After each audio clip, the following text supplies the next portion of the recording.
বিসমিল্লাহির রহমানির রহিম। গোপন সংবাদের ভিত্তিতে অদ্য 11 এপ্রিল 2025 শুক্রবার রাত 1টায় বাংলাদেশ কোস্টগার্ড পূর্ব জোন অধীনস্থ বিসিজি স্টেশন কক্সবাজার ও র্যাব 15-এর সমন্বয়ে কক্সবাজারের কলাতলী বিচ সংলগ্ন সমুদ্র এলাকায় একটি যৌথ অভিযান পরিচালনা করা হয়। অভিযান চলাকালীন সন্দেহভাজন দুইটি কাঠের বোটকে থামার সংকেত প্রদান করলে তারা গতি বাড়িয়ে সমুদ্রের দিকে গমন করে।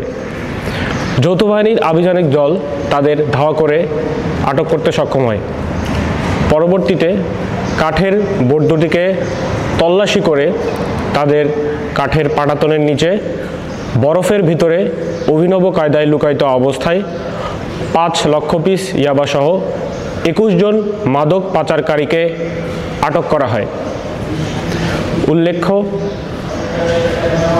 এই 21 জন মাদক পাচারকারীর মধ্যে 3 জন কক্সবাজারের বাসিন্দা এবং বাকিরা কক্সবাজারের উখিয়া এবং কুতুব আলম রোহিঙ্গা ক্যাম্পের বাসিন্দা।